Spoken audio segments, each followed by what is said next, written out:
Capítulo 4 trata de quão necessário seja passar deveras a alma pela noite escura dos sentidos, que é a mortificação dos apetites, para chegar à união divina. Para atingir este estado sublime de união com Deus, é indispensável à alma atravessar a noite escura da mortificação dos apetites e da renúncia a todos os prazeres deste mundo. As afeições às criaturas são diante de Deus como profundas trevas, de tal modo que a alma, quando aí fica mergulhada, torna-se incapaz de ser iluminada e revestida da pura e singela claridade divina. A luz é incompatível com as trevas, como nolo afirma São João ao dizer que as trevas não puderam compreender a luz. A razão está em que dois contrários, segundo o ensinamento da filosofia, não podem subsistir ao mesmo tempo num só sujeito. Ora, as trevas que consistem no apego às criaturas e a luz, que é Deus, são opostas e dessemelhantes. É o pensamento de São Paulo escrevendo aos Coríntios.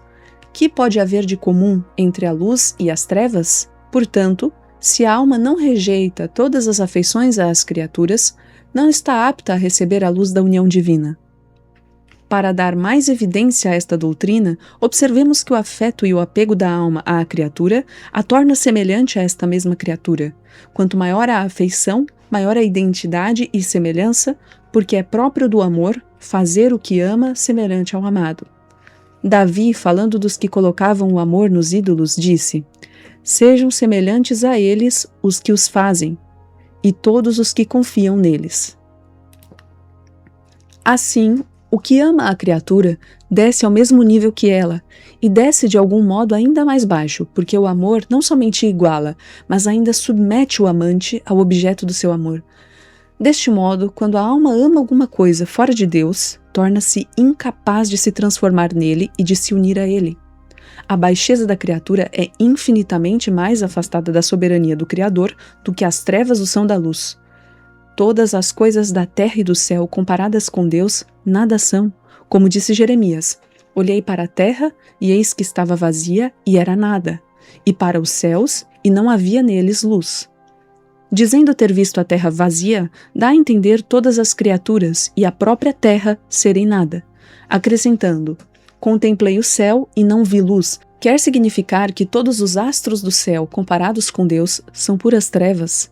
Daí se conclui que todas as criaturas nada são, e as inclinações que nos fazem pender para elas menos que nada, pois são um entrave para a alma e a privam da mercê da transformação em Deus.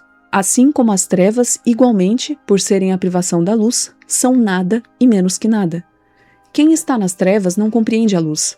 Da mesma forma, a alma, colocando sua afeição na criatura, não compreenderá as coisas divinas, porque até que se purifique completamente, não poderá possuir Deus neste mundo pela pura transformação do amor, nem no outro pela clara visão. Para esclarecer ainda mais esta doutrina, vejamos algumas particularidades. Todo o ser das criaturas comparado ao ser infinito de Deus, nada é. Resulta daí que a alma, dirigindo suas afeições para o criado, nada é para Deus, e até menos que nada, pois, conforme já dissemos, o amor a assemelha e torna igual ao objeto amado e a faz descer ainda mais baixo. Esta alma tão apegada às criaturas não poderá de forma alguma unir-se ao ser infinito de Deus, porque não pode existir conveniência entre o que é e o que não é.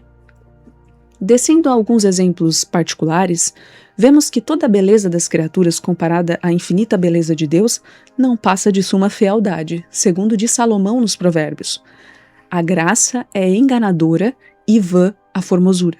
A alma, presa pelos encantos de qualquer criatura, é sumamente feia diante de Deus e não pode de forma alguma transformar-se na verdadeira beleza, que é Deus, pois a fealdade é de todo incompatível com a beleza. Todas as graças e todos os encantos das criaturas, comparados às perfeições de Deus, são disformes e insípidos. A alma, subjugada por seus encantos e agrados, torna-se por si mesma desgraciosa e desagradável aos olhos de Deus, sendo deste modo incapaz de unir-se à sua infinita graça e beleza. Porque o feio está separado do infinitamente belo por imensa distância. E toda a bondade das criaturas posta em paralelo com a bondade infinita de Deus mas parece malícia. Ninguém é bom, senão só Deus. A alma, prendendo seu coração aos bens deste mundo, torna-se viciosa aos olhos de Deus. E assim como a malícia não pode entrar em comunhão com a bondade, também esta alma não se poderá unir perfeitamente ao Senhor, que é a bondade por essência. Toda a sabedoria do mundo, toda a habilidade humana comparadas à sabedoria infinita de Deus, são pura e suprema ignorância.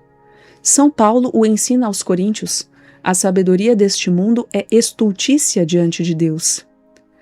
A alma, apoiando-se em seu saber e habilidade para alcançar a união com a sabedoria divina, jamais a alcançará, permanecendo muito afastada, pois a ignorância não sabe o que seja a sabedoria, ensinando São Paulo que tal sabedoria parece a Deus estultícia.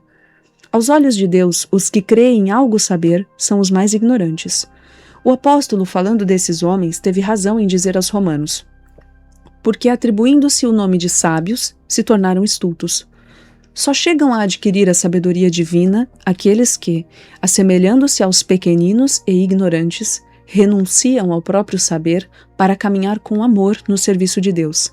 São Paulo nos ensina essa espécie de sabedoria quando diz: se algum dentre vós se tem por sábio neste mundo, faça-se insensato para ser sábio, porque a sabedoria deste mundo é uma estultícia diante de Deus. Em consequência, a alma se unirá à sabedoria divina antes pelo não saber que pelo saber. Todo o poder e toda a liberdade do mundo, comparados com a soberania e a independência do Espírito de Deus, são completa servidão, angústia e cativeiro.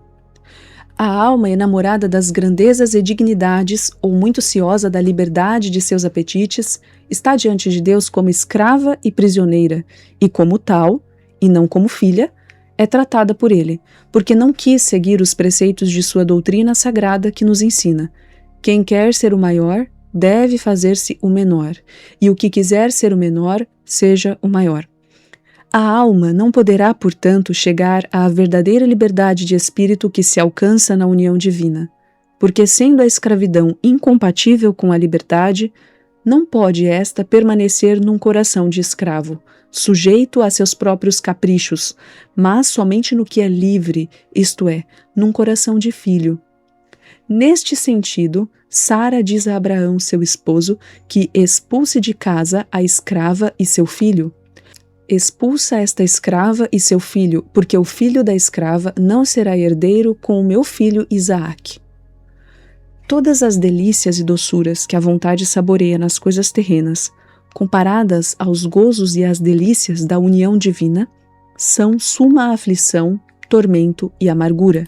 Assim, todo aquele que prende o coração aos prazeres terrenos é digno diante do Senhor de suma pena, tormento e amargura, e jamais poderá gozar os suaves abraços da união de Deus.